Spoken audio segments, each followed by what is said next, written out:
How many times have you tried to push me away and push our friendship away? Multiple, and there's one that sticks in my mind. That's why I was going to go there, and I started getting teary. But you've asked me this question a multitude of times. Why do you keep doing what you do for me? What's always been my answer? Because you believe in me.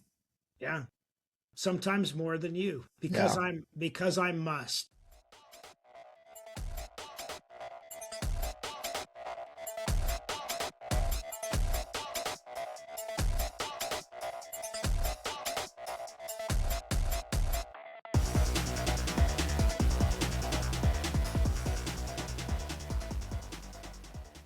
All right. Good morning, good afternoon, good evening, wherever you may be. If you're either watching this or you're listening to this, maybe you're even doing both. But if this is your first time here, welcome. You have just found the best damn podcast you've never heard, seen, or both before in your whole life.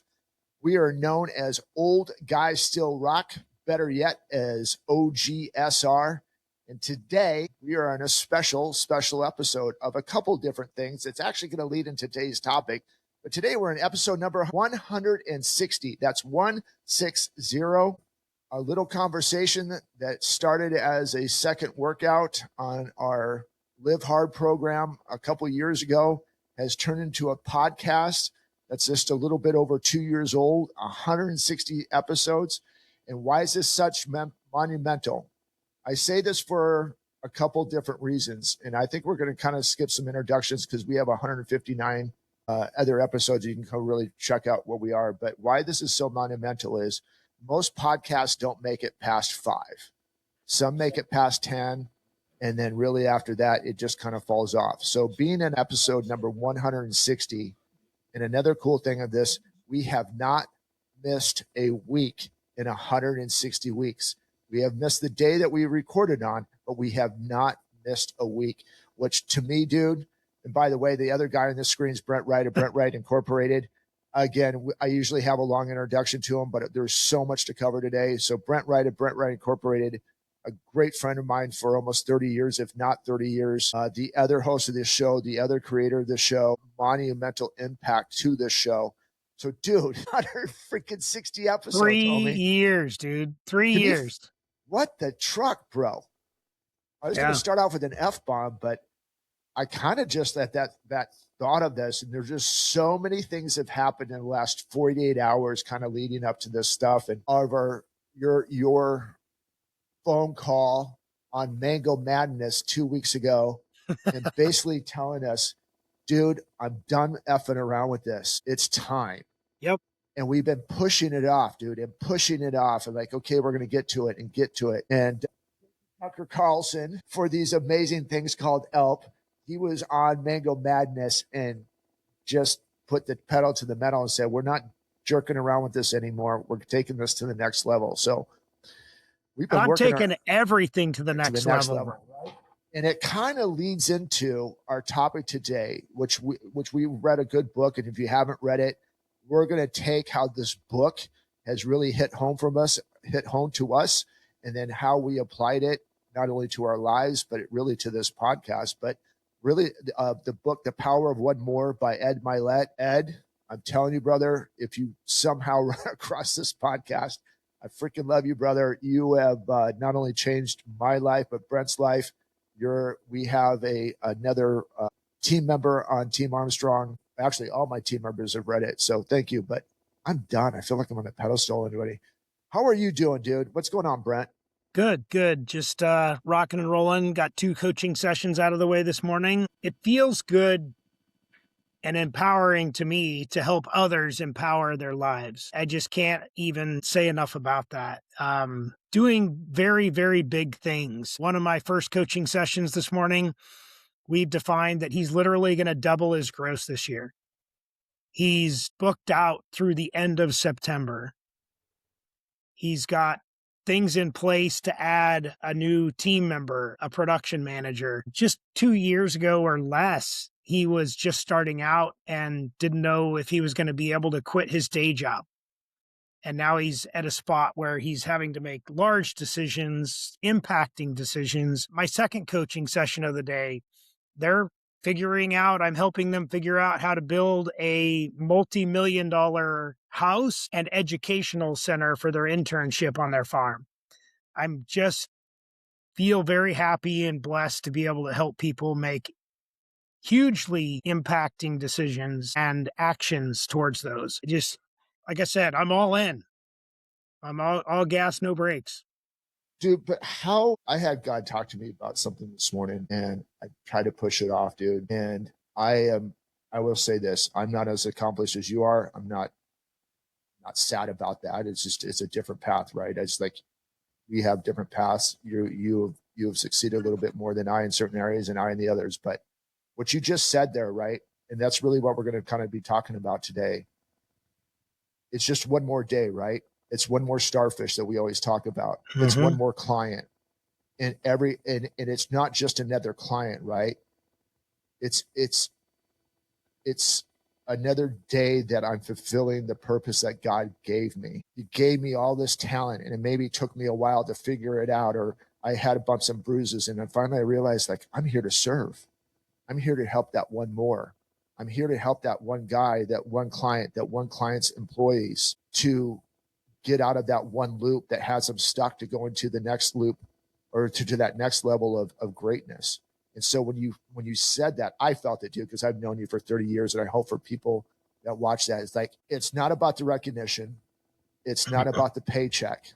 There's something that when you help that person to get them to that one more spot that they have been trying to help for, I'm not even going to answer this question. I'm going to ask this question to you. Is there words that you can put on that? Or is it just a complete feeling? No, it's just a complete feeling. So like I've been doing this visualization based upon, you can see the chart right there, right there. It is the Map of Consciousness by David Hawkins. And I've been trying to use those colors during my visualizations. So if you guys get a chance, look up the Map of Consciousness by David Hawkins. I'm happy to send you a copy. These are $45. I have them printed on a hardboard, and you could mount them on your wall, mount them in a frame. Hugely beneficial. So the top one, the purple, is enlightenment, and the bottom one is anger. And so when I am doing visualizations and when I'm doing any manifestation and when I'm praying and when I'm meditating and when I'm thinking, I'm physically closing my eyes and I'm trying to see the next level, the next color, if you will, in that. And I'm aligning. Remember, alignment is my word of the year this year. So I'm trying to align my visualizations with the color that represents the feeling. Wow. And so for me, exactly. Thank you so much, Jackson. I appreciate that. You have a man behind the scenes, guys. We are going to be right. really cool now. A man behind the mask, as they say. And so I'm trying to visualize enlightenment in all of my manifestations. So when I said that to you, I'm literally like sort of closing my brain and seeing that purple color to try to get to enlightenment in all things. And I want to stop you because we're talking about this power one more, right? There was times that you were lower than that, right? You had to start from the bottom, and it's like one more try, one more visualization, one more client to apply that, right? Is that Yes. kind of like you go from bottom to top? Yeah. So I was in the survival paradigm for most of my life, and I got to the top end of the survival paradigm about 12 or 14 years ago when I made a decision. So just to qualify this from two levels, one, about 12 or it's probably been 14 years ago now, I was checked out. I was in a spot where my life was simple. I closed the gate. We've talked about this before. I had my business set up, my personal life set up. I would go to work at 7. I would work until 3. I would close the gate. No more employees, no more customers. And I would get on my Harley and go for a ride, or I would have a fire and sit there by the fire and drink beer and just checked out. I was done. I was ready to retire. In fact, I did basically retire at that point. And I had my life set up on cruise control, and I felt like I was just going to coast until I died. And I made a decision at that point that, and I met my wife, and I made a decision at that point that I was going to go all in, not only with her, but with kids, with my businesses, with everything. And there was nothing going to stop me. Now, the other part of this is the way this is set up and the way David talks about it is that Buddha was probably one of the most enlightened human beings on the planet, right? Buddha started out somewhere in the green, gave up all of his worldly possessions to achieve enlightenment. Buddha was a very wealthy human being. He had it all. He was born into wealth. He was born into every aspect of wealth that you could imagine. He did not need anything except enlightenment. So he gave up all things to try to achieve enlightenment. Jesus, on the other hand, was born into poverty and was born into this lower pink area and had to climb the ladder, if you will, for 33 years to achieve enlightenment. I feel like most of us can align, whether you're religious, spiritual, or otherwise, can align with the fact that we all started out in that lower pink color and are trying to ascend and climb the ladder to enlightenment. I'm going to start a conversation with you. So many good things. You guys just go back and listen to that for a little bit. And if you guys are our listeners, we have that technology to watch this as well. So just stop, go back to the beginning, find us on YouTube or watch it on Spotify or watch it on iTunes, whatever it's going to be. But what you said there, I'm going to throw a little kink in there. Maybe we were born because we were basically, in our belief, Brett and I believe, we believe in God. We believe that we were brought here. We believe that, as I said, we understand our purpose is a servant mentality. But maybe we were born in total enlightenment. Help me with that word. Enlightenment. Thank you. And then through the course of life, somehow we were shot down to the bottom. Disbelief, broken promises, telling us that we're not good. And so we're there, and then we basically went back down to the bottom, right? Maybe not. Yeah. Maybe I'm just using these as different examples because maybe people don't remember how good it was to be a kid because they got beat up for a little bit, and then all of a sudden they're worthless. But it was what you're saying to me, and what I'm hearing is you had it, but maybe, and correct me on this or tell me you're absolutely right or absolutely wrong on this. You got done, you closed the gate. I'm going to ride my Harleys. I'm good. I've done everything that I want to. And then God's voice come in and said, no, my good and faithful servant. You're not done. You're not done. One more. It's never too late. One more. Exactly. One more client. One more relationship. I know your relationship. I know you got burned by it. I know your friends disowned you. I know that your can we talk about past business partner experiences? Yeah. We can talk about anything here. Okay. One more business partner. Just because you got burned doesn't mean you can't do it again. I mean, the list, and I'm saying this and I'm using him, guys, because I'm hoping this is resonating with you. One bad relationship, one bad divorce. Are you going to let that one more stop you? Or are you going to follow that chart that that Jackson brought up to us and showed it to him? Like, okay, I'm here right now, but one more day I can work on my stuff. I can work harder on my relationship. I can work harder with my kids. One more day.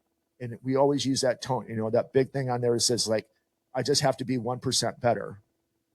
And another thing that stuck out of my mind, that song, One is the Loneliest Number that you ever heard. Mm-hmm. Yep. Is it really? It's not, and it shouldn't be. I heard something the other day that said, if it's lonely at the top, then you're a shitty leader. Amen. Right? It doesn't have to be this dramatic, guys. It doesn't have to be a dramatic moment like I experienced or that Blair experienced. And that's kind of what we're teaching here. Like we had a good conversation with Jackson the other day. It doesn't have to be as hard as Blair and I have made it. You don't have to go through that. So true. And that's the reason why we're here, is we're trying to help people and empower people to make decisions that don't have to be so dramatically impactful. It's just that you don't have to stop, guys. Just don't realize there's an end. The end is the day you take your last breath. Until then, the power of one more is real and alive and should take on its own personality. It should be your driver. So I'm going to use my experience this morning. And again, this is all God driven, man. There's just no explanation for it. We have this person that works at our club, the towel guy, young kid, 22, 23 years old, maybe a little bit older. But every hurdle possible that you could give somebody, he's given. Parents have stole from him. Grandma stole from him. Friends have stole from him. And here he is, and you can see it in his demeanor. Bottom line is, it's a hard walk. It's a hard knock life this guy's living with. And realistically, he's been beaten down so much. The belief, he can have visions of what he wants to do, but his belief, right? That temperature that we always talk about, his temperature is at 50 degrees. He's in survival. He's in survival. I just have to get back. Just found out that his air conditioning. I live in the desert, dude. It's 125 degrees in August, right? His air conditioner has been out since last May of 2025. Went all last summer, which was one of our hottest summers ever here in the desert, without any air conditioning. But he didn't, just from circumstances and whatever. So I'm standing in the shower, and God's like, dude, when are you going to say something? Yeah, just, it's member, employee, it's such a fine line, da, da, da, da, da. And then you said something to me. You said something, I can't remember, maybe a month of episodes ago, or a couple episodes, when you go sit down in a restaurant and you set the tone for the experience of how you're going to have that experience with the waiter, right? I listened to that again the other day.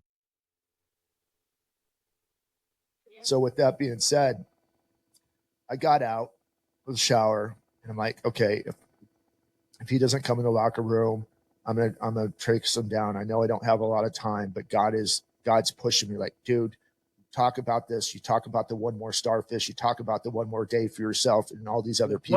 What are you doing about it? What are you doing? So I got out, and he comes in, and I'm like, okay, this is really God now, because I always thought I was going to have to track him down and find it and try to find an opportunity. And I'm like, brother, how are you doing? He said, I'm good. I'm like, no, how are you really doing?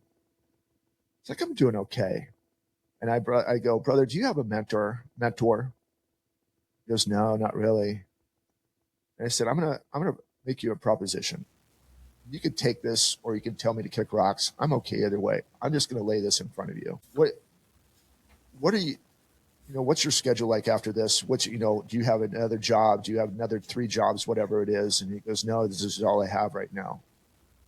And I said, would you be open to sitting down with me once a week at my office and just chat for an hour? Because I see something in you, and I know God sees something in you, that I want to lift that. I want to help you lift that veil. I can't lift it. There's going to take some action from your part. But even if this is what you want to be, you want to come around and clean up locker rooms and take towels, I want you to be the very best towel guy in the whole world. That's it. If you want to strive for something more, we can have discussions and we can build to that. Would you be open to that?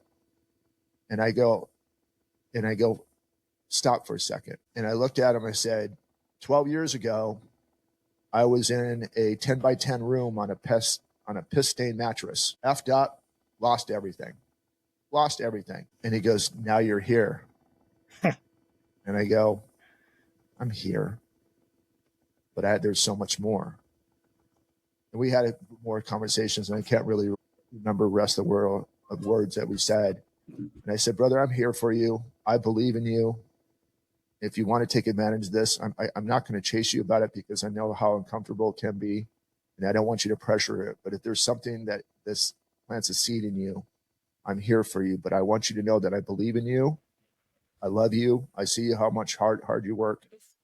And so the conversation kind of ended and he walked away. He goes, that's probably one of the most motivational things that you said. And I said, what's that? And he goes, you lived on a piss stained mattress and now you're a member of a pretty good country club. No, right there, dude. Awesome moment, bro. And I don't know what he's going to do with it. Yeah.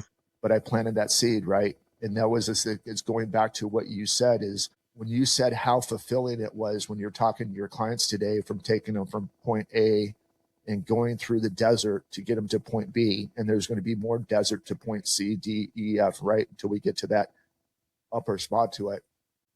There's no amount of money that people can give me for that moment with that kid. And that is, and this is your first podcast and you're coming into episode 160. That's why we're here, man. I'm not getting paid. Brent's not getting paid. We don't have any freaking advertisers. We don't have any sponsors. But our payment is to hopefully, when you're hearing this, is knowing that there's one more day. There's one more window to open. There's one more relationship to save. There's one more business partner to make an impact with. There's one more team member to take their dreams and help them. Can't make them, but help them get to the next level. So I'm loving this episode, homie. I think this is a big one, and I know we're far from done. But there are going to be influential people in your life, and one of them, Todd Kalish, who helped me rekindle my relationship with Jesus when I was living on that piss-stained mattress. And our friendship for 30 years, bro. The trials and tribulations that you and I have gone through, and when we wanted to burn that down, in so many different words, we would just say, "One more, brother. One more day." Quite frankly, at about episode 56 or 58, I think we actually had this conversation. Do we keep going or do we just give this up? We're not getting any traction. Nobody's listening. Right. Nobody's responding. Nobody's paying attention. And I said something to you. Hopefully it resounded. I think it did because we're still here. But I said, we got to keep going. If anything, just for us. And so that's part about the power of one more. I don't look at this as that there's a goal to get to 1,000 episodes or anything like that. I just look at it as one more Thursday, one more therapy, one more discussion with a good friend, one more opportunity to hopefully touch one person's life today, even if it's just yours. Yeah. Switching gears still on the same topic, which we've been talking about it for weeks because of our climate that we live in. And we have been taught to hang out with your people, right? Mm-hmm. They're not my people. I'm not hanging out with them. What if we flip that script for a little bit? And we talk about this often, just using a different topic to kind of bring this back into the forefront, to put a drip effect into your brain. What if we stop believing in that our tribe is everybody that we're around?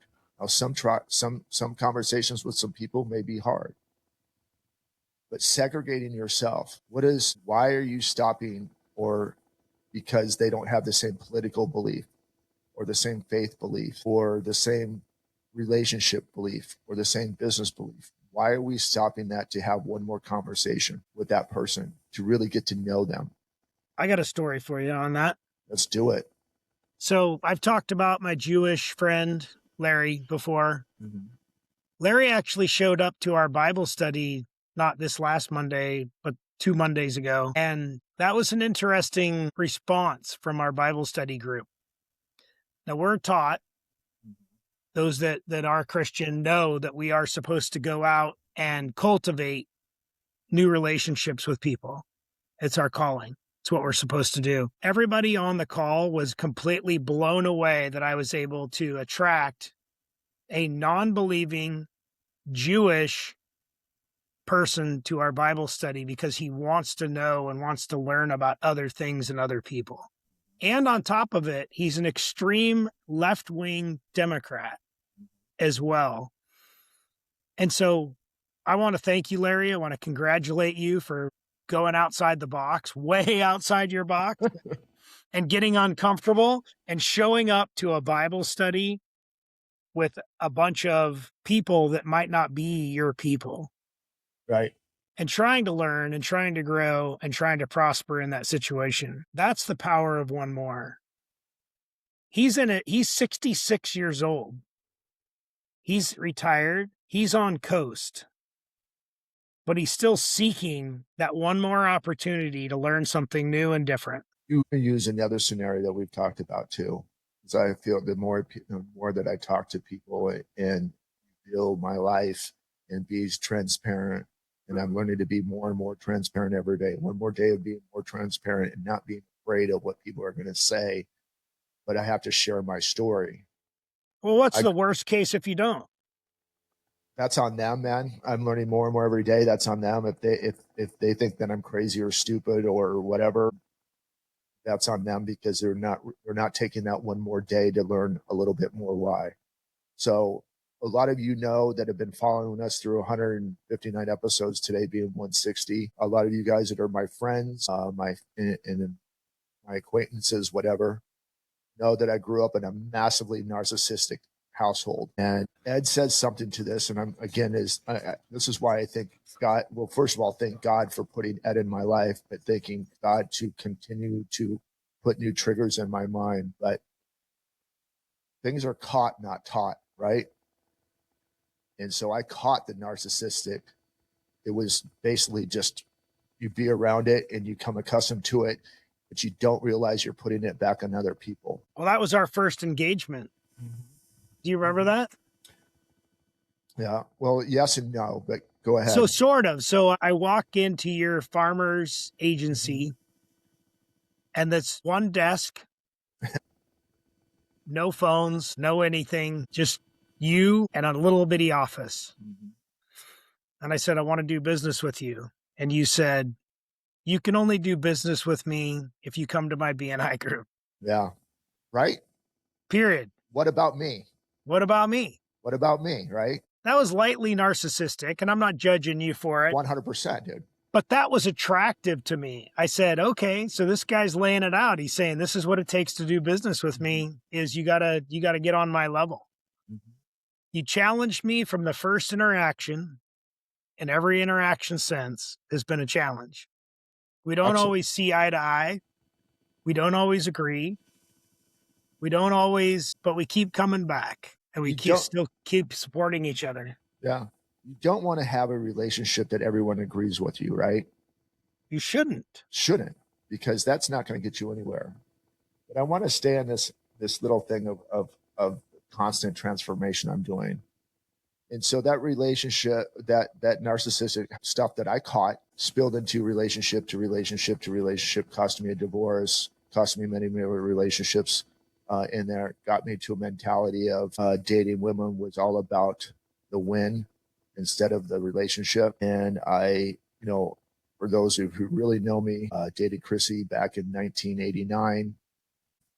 My narcissistic behavior kind of came out there, and it was all about me. I'm going to do what I want. Anyway, long story short, God brings Chrissy back into my life in 2008. And through trials and tribulations, still having, again, not recognizing of my narcissistic behavior. Okay. I was just being transparent about this, not recognizing my narcissistic behavior. In and out of dating Chrissy on and off, a couple relationships in between. And then her finally making a commitment to her, but also understanding is God put her in my life, not only to be my wife, but to peel back that onion, knowing and basically sticking with me. And there's times, dude, that she should have not stuck with me. I am grateful for a lot of things I've done, but she stuck with me and peeled back the onion and helped me go through this process that I really didn't realize. I'm 57 now. It really didn't hit home until I was 52 of how what I thought was normal was damaging in so many different ways, not only to our relationship in a marriage, our relationship, you and me, into our friendship, but she was put there for a reason, because God knew that's not what he had on for her. And she was the person that has stuck through me through thick and thin, good and bad, to realize that even though you caught it, doesn't mean you have to stick with it. And it doesn't mean you can't change. It doesn't matter what type of world you brought in, what childhood, what your family dynamics are. Just because that was what you caught doesn't mean you can't change. And it's one more day. Even on the bad days, I effed up. It's just one more day. I'm going to make this better. Well, let me ask you this question. Yeah. This is going to get real personal. This is going to be fun. Don't make me cry, dude. I was on the verge there for a little bit. I sucked it back in. How many times have you tried to push me away and push our friendship away? Multiple. And there's one that sticks in my mind. That's why I was going to go there. And I started getting teary and I was out. But you've asked me this question a multitude of times. Mm-hmm. Why do you keep doing what you do for me? And what's always been my answer? Because you believe in me. Yeah. Sometimes more than you. Because I must. Yeah. When I committed to our friendship, I committed that I was going to keep on doing it. One more day, one more relationship, conversation, one more time, regardless. Yeah. Yeah. And I'm going to get through this, dude. So anyway, one of the biggest, honest to God, it just, and maybe I have, and maybe I haven't. So if I haven't, this is my apology to you, but it has been a massively heavy weight the day that I fucking missed your wedding. Thank you. That was a fuck. But I'm still here, buddy. I know. And I think that's the part of it, right? That's why we talk about the power one more. You have no reason to be my friend for that reason. Well, but you do. Sometimes you guys don't understand what that power of one more is to you. Right? Or what it means to others. Right. When you do that little thing, when you say that one thank you, when you say that one I'm sorry, when you say that one little thing, or do that one little thing, the power that it has to change people's lives. Yeah. And I think that's what, going back to this, the reason I wanted to bring that up, and obviously it's a heavy weight. It's like every time I see you, I think of that. And it is a thing that there's also a chance there's always a chance to revive a relationship. There's one more chance to revive that relationship. And just because you may have burned that bridge, it doesn't mean you can't go back. You may not be accepted, but you give it one more try. And it may take, as the Bible says, 7 times 7,000, right? Or 7,070,000. Mm-hmm. It doesn't mean you should quit trying. And it may take forever. It may take a lifetime. You may never get that, but just try one more time. Yeah. Just try one more time. Realistically, that should have been the end of our relationship. If Brent, I will say this, 5 years ago, if Brent would have done that to me, F you, I'm out. You burned me. And so I have to, and what I learned from that is when Brent took that opportunity, did it hurt him? Dude, I can't feel the hurt that put in him. I know how much it hurts me. And if it hurts me that bad, maybe it hurts him worse. And, that's his feeling, but he didn't give up on me. And when you F up in a relationship with your wife or your kids, it doesn't mean that there's not one more chance that you can go back and do that. I have a demon that he's chasing me and I'm trying to chase him back. I have a relationship with my parents. It sucks.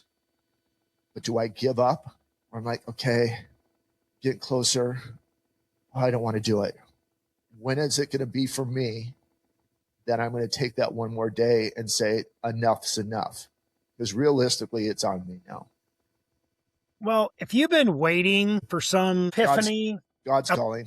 Epiphany to show up, if you've been waiting for that one trigger or that one opportunity and you're confused about what your one more is, that's a sign.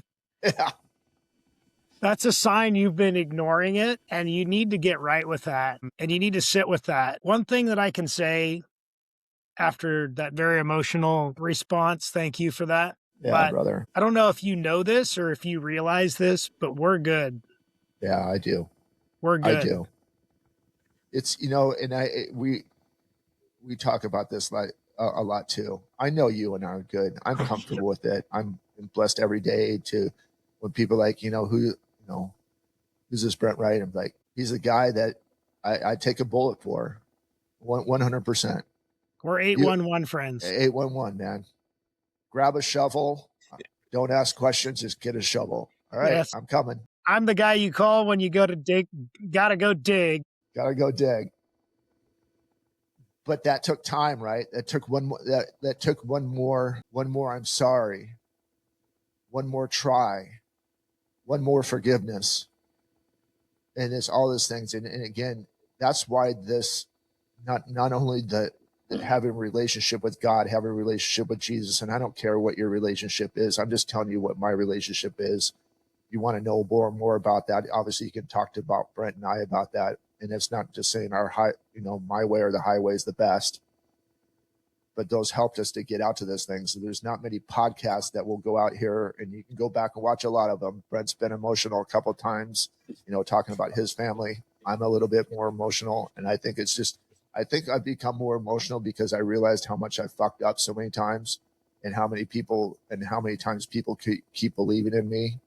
And that's been my trigger, that even though that I may be burned, doesn't mean that there's not one more opportunity to make something that was really bad great. My bookkeeper asks me all the time, why do you keep trying? You keep trying to help people and they keep burning you. Why do you keep trying? And my only answer is somebody has to. Somebody has to do it. And it's crazy because everybody can, but they won't let that temperature, they won't let that thermostat get higher than 60 degrees on the next try. I'm bringing everybody up to my temperature, whether you want to or not. We will waterboard you to death, homie, in so many different ways.